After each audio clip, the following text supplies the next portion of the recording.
C'était une nuit calme, comme tant d'autres auparavant, jusqu'à ce que tout bascule en un clin d'œil. Amara Johnson, l'intrépide directrice du FBI, rentrait chez elle après une journée de travail épuisante. Elle n'avait qu'une envie, une nuit de repos, un repas réconfortant et quelques heures perdues dans son livre préféré. Mais le destin en avait décidé autrement. Dans son rétroviseur, les gyrophares rouges et bleus d'une voiture de patrouille se mirent à clignoter. Une sirène déchira le silence de la route déserte. Amara plissa les yeux, non pas par peur, mais par ironie amère. Elle savait qu'elle n'avait rien fait de mal, elle avait respecté la limitation de vitesse et utilisé correctement ses clignotants. Pourtant, elle avait vu cette scène bien trop souvent. Avec un soupir, elle gara son SUV noir sur le bas-côté et alluma ses feux de détresse, un réflexe qu'elle avait perfectionné au fil des ans, non par méfiance envers la loi, mais parce qu'elle savait que la justice n'était pas toujours aveugle à la couleur de peau. L'agent qui s'approcha était grand et blanc, sa posture irradiait l'autorité et la suspicion. Il frappa violemment à sa vitre. Amara le fit rouler et dit calmement mais fermement, « Bonsoir, officier. Que puis-je faire pour vous ?» Il resta un long moment à fixer le sujet avant de répondre d'un ton détaché, « Permis et immatriculation, s'il vous plaît. »« Puis-je vous demander pourquoi on m'a arrêté ?» demanda-t-elle poliment, le front lisse. Elle ne comprenait toujours pas ce qui avait motivé cette intervention. Il haussa les épaules et ne répondit que vaguement. « Vous aviez l'air suspect. Je dois vérifier vos papiers pour m'assurer que tout est en ordre. » Son expression se durcit, mais sa voix resta posée. « Qu'est-ce qui me semble suspect ? La loi exige un motif raisonnable pour un contrôle. » L'impatience se lisait sur son visage et son ton s'aiguisa. « Tu veux discuter avec moi ? Donne-moi tes papiers. » Amara attrapa lentement son portefeuille, document à la main, sachant qu'il ne s'agissait pas d'un contrôle routier ordinaire. Il s'agissait déjà d'un événement bien plus vaste, une confrontation non seulement entre elle et cet agent, mais aussi entre la justice et les préjugés. Elle serra les papiers, refusant de les rendre avant d'avoir entendu une explication valable. Comme elle hésitait, il claqua sa lampe torche contre sa porte, la faisant sursauter. « Ne me fais pas la morale sur la loi, » gronda-t-il. « Je l'applique ici, et tu n'es pas en position de me donner des leçons. » La tension dans l'air crépitait. D'autres voitures passèrent à toute vitesse, leurs phares éclairant brièvement la scène, mais personne ne s'arrêta. Amara prit une grande inspiration, se forçant à se reprendre. Elle reconnut l'hostilité dans son regard, c'était différent des autres arrêts. Il était maintenant ouvertement agressif. « Je t'ai arrêté. Tu vas obéir, » aboya-t-il. « Je ne suis pas là pour discuter. Et je ne répondrai pas à vos demandes sans motif valable, » répondit-elle sans hésiter, soutenant son regard avec indifférence. Son sang-froid ne fit qu'accroître sa colère. « Pour qui te prends-tu à répondre ?» rugit-il.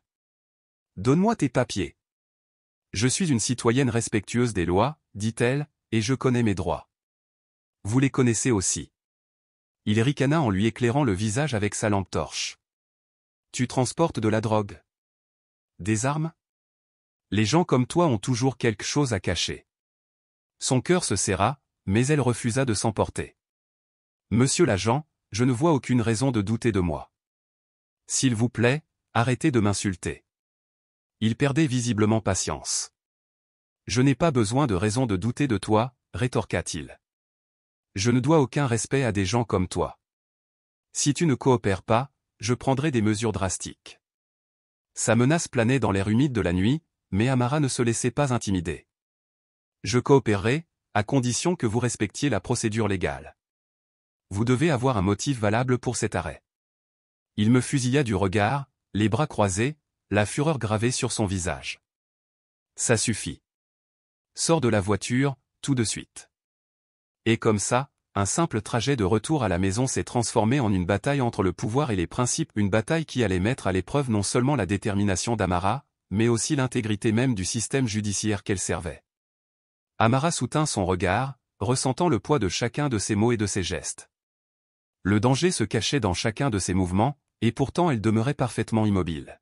« Je ne sortirai pas de la voiture sans une bonne raison. Je ne me sens pas en sécurité, » dit-elle d'une voix assurée. L'irritation de Daniel s'accrut. Il frappa la porte du poing, sa voix s'éleva jusqu'à rugir. « C'est un ordre. » Amara prit une inspiration lente et réfléchit. Elle savait qu'obéir à des ordres irrationnels ne ferait qu'empirer la situation. Au cours de sa carrière, elle avait formé des centaines d'agents, et la leçon la plus importante avait toujours été de rester calme, quoi qu'il arrive. Je n'obéirai pas à un ordre illégal, répondit-elle d'un ton ferme mais posé. Daniel recula d'un pas, la main glissée vers son étui. Les gens comme toi n'ont pas le droit de décider de ce qui se passe ici, cracha Teil. C'est moi qui donne les ordres. Tu veux voir ce qui se passe si tu me désobéis?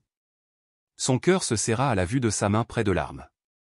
Tous les muscles de son corps se tendirent à un faux mouvement, un simple mot imprudent pouvait avoir des conséquences imprévisibles. J'enregistre tout, dit Amara en désignant son téléphone fixé au tableau de bord. Chaque action est enregistrée, et je l'utiliserai comme preuve si la situation dégénère. Un sourire cynique étira les lèvres de Daniel. Tu crois que les caméras me font peur? Que peut-on faire?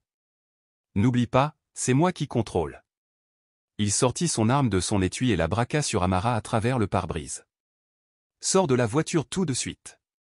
L'air crépitait de tension. Amara ne broncha pas. Les mains fermement sur le volant et les yeux rivés sur l'agent, elle parla avec un calme remarquable, vous enfreignez la loi, agent. Baissez immédiatement votre arme. C'est un abus d'autorité. Le sourire de Daniel s'effaça, remplacé par un grognement de rage. N'essaie pas de faire le malin, ma puce. Ce n'est pas une négociation. Si tu n'obtempères pas, j'utiliserai la force. Consciente que la situation devenait incontrôlable, une démonstration évidente de partialité et d'hostilité, Amara décida de jouer sa dernière carte. Lentement, elle prit son téléphone, s'assurant que Daniel puisse voir chaque mouvement. Sa patience était à bout. Son visage se tordait de fureur tandis qu'il criait « Tu veux te disputer avec la police? Ne rends pas les choses plus difficiles. Montre-moi juste tes papiers. » Calmement, Amara fouilla dans son sac et en sortit son badge et ses papiers.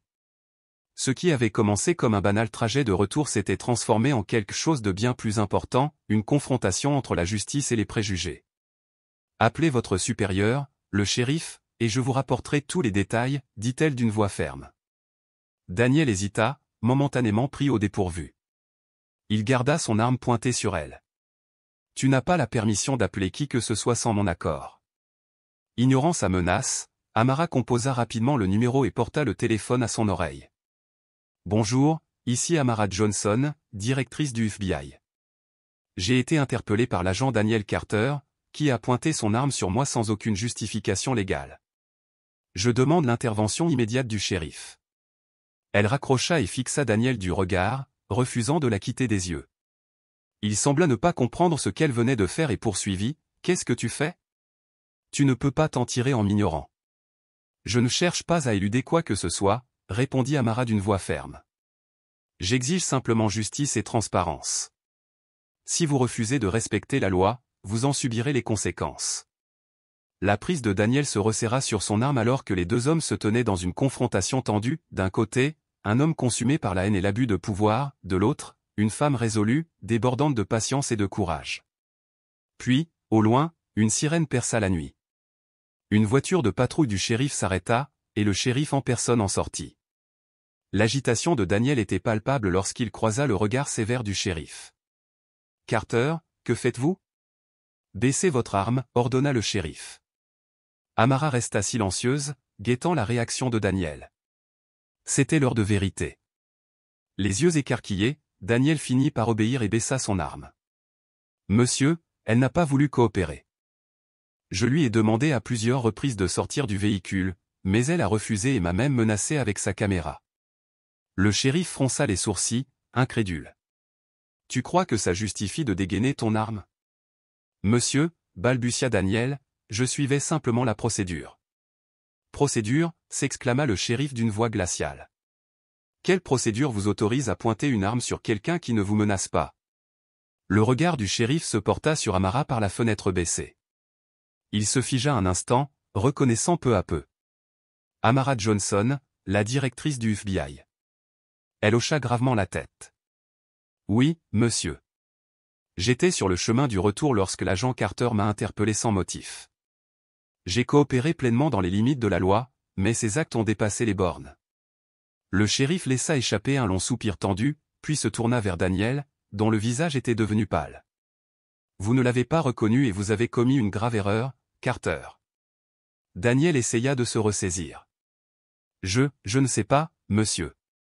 Elle n'a pas présenté les bons documents. Je voulais juste. Le shérif l'interrompit d'un regard noir qui figea Daniel. Cette excuse ne justifie pas de pointer une arme sur un innocent. Il marqua une pause, puis ajouta à voix basse, vous vous expliquerez cela au poste. Quelle procédure vous donne le droit d'insulter et de menacer un citoyen, surtout lorsque cette personne est le directeur du FBI? Vous êtes un idiot, Carter, l'interrompit Amara d'une voix ferme et inébranlable. Monsieur, j'ai enregistré chaque geste de l'agent Carter. Chaque mot est sur cette vidéo. Je ne demande pas seulement une explication, poursuivit-elle en s'approchant. J'exige une enquête approfondie sur ces actes. Le shérif Grant ferma les yeux un instant, luttant pour calmer son pouls. Il savait que c'était bien plus qu'une simple erreur. Si on l'ignorait, cela exploserait en un scandale majeur, un scandale que les médias ne laisseraient jamais s'éteindre. Il se tourna vers Daniel, le partenaire de Carter, le regard dur. « Donne-moi ton arme, Carter, ordonna-t-il. Daniel n'avait pas le choix. Ses doigts tremblaient tandis qu'il tendait son arme à contre-cœur. Grant l'inspecta brièvement avant de la glisser dans sa poche. Puis il fit un geste vers Amara. « Mademoiselle Johnson, pourriez-vous sortir de la voiture, s'il vous plaît? Je vous le promets, je m'en occupe. » Amara ouvrit la portière et sortit, les yeux rivés sur Daniel. « Tout ce que je veux, c'est justice et transparence, dit-elle doucement. Vous avez enfreint la loi, et je veillerai à ce que vous soyez tenu responsable. » Une équipe d'agents arriva quelques minutes plus tard. Grant remit Daniel à 2 agents de patrouille. « Carter, vous êtes officiellement suspendu, » annonça-t-il. « Nous ouvrons une enquête sur votre conduite. » Daniel resta figé, marmonnant des paroles incohérentes, son regard trahissant un mélange de rage et de peur. En voyant la scène, Amara ressentit une profonde tristesse l'envahir. Ce n'était pas la première fois qu'elle était témoin d'un abus de pouvoir, mais maintenant, en tant que victime, elle en comprenait plus vivement le poids. Elle savait qu'un changement systémique était absolument nécessaire. Avant de monter dans sa voiture, elle se tourna vers Grant. « J'espère que vous prendrez cela au sérieux, dit-elle. Non seulement parce que je suis directrice du FBI, mais parce que cela pourrait arriver à n'importe qui. Personne ne mérite d'être traité ainsi. » Grant baissa la tête, le remords dans le regard. « Je comprends, mademoiselle Johnson. Vous avez ma parole, on ne passera pas sous silence cette affaire. Nous prendrons les mesures nécessaires. » Tandis qu'Amara s'éloignait, l'épuisement la tiraillait, mais son cœur était libéré. Elle savait qu'elle avait fait le bon choix, non seulement pour elle-même, mais aussi pour tous ceux qui n'avaient pas le pouvoir de se défendre contre l'injustice. Derrière elle, Daniel était déjà menotté et emmené. Les autres policiers observaient la scène dans un silence solennel. C'était plus qu'un avertissement pour Daniel, c'était un message clair adressé à toute la force, le pouvoir n'est pas un privilège dont on abuse, mais un devoir de protection. Et si ce devoir est trahi, les conséquences s'ensuivront. 2 mois plus tard, justice fut rendue. Le shérif Grant lança une enquête interne complète dès le lendemain. Daniel Carter fut placé en garde à vue et soumis à un interrogatoire rigoureux auquel il ne pouvait plus se soustraire. Simultanément, les commissions de surveillance de la police et d'autres organismes se mobilisèrent. Amara est allée plus loin que la simple diffusion de la vidéo, elle a présenté des preuves claires et publiques des propos et du comportement abusif de Carter lors d'une conférence de presse où elle ne s'est pas exprimée uniquement en son nom. « Mes chers concitoyens », a-t-elle commencé en s'adressant à des dizaines de journalistes, il ne s'agit pas seulement d'un directeur du FBI maltraité. Il s'agit des milliers d'Américains, en particulier les Noirs et les Métis, qui subissent quotidiennement des injustices. Elle s'est engagée à utiliser tous les moyens à sa disposition pour obtenir justice pour elle-même et pour les autres. Lorsque Daniel Carter a finalement été jugé 2 mois plus tard, la salle d'audience était bondée de journalistes, de militants et de citoyens inquiets. Son avocat a plaidé que cet accès de colère était dû à un moment de stress, mais la vidéo parlait d'elle-même, il n'y avait aucune provocation, juste un policier abusant de son autorité pour intimider. Amara a été appelée à témoigner. Avec un sang-froid inébranlable, elle a raconté chaque instant de l'interpellation injustifiée, jusqu'au moment où l'arme a été pointée sur elle. Il n'a pas seulement abusé de sa position, a-t-elle déclaré. Il a sapé la confiance du public dans notre système judiciaire. Si ce comportement est toléré, la protection cédera la place à l'oppression. Après plusieurs jours de témoignages, le verdict tomba, coupable d'abus de pouvoir, de discrimination raciale et de mise en danger d'une vie innocente. Carter fut condamné à 4 ans de prison. Sous les applaudissements nourris de la salle d'audience, beaucoup y virent non seulement une justice rendue, mais aussi une victoire historique contre le racisme institutionnel.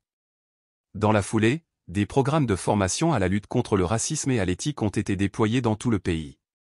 En tant que directrice du FBI, Amara a saisi l'occasion pour plaider en faveur de réformes profondes et systémiques. Elle a rencontré des législateurs, des responsables associatifs et des militants, tous exigeant un réel changement dans les politiques des forces de l'ordre. Il ne s'agit pas de vengeance, a-t-elle déclaré à la presse. Il s'agit de responsabilisation. Il s'agit de se rappeler qu'un système ne peut prétendre à la justice s'il permet au pouvoir de devenir une arme contre les personnes qu'il est censé protéger. Car lorsque ceux qui ont juré de servir infligent des dommages, quelque chose doit changer. Merci d'avoir pris le temps d'écouter cette histoire. Si elle vous a touché, n'hésitez pas à aimer et à vous abonner, vous ne voudrez pas manquer les récits puissants et essentiels que nous partagerons prochainement. Demain, nous revenons avec une autre histoire qui sait, pourrait bien nous transformer tous.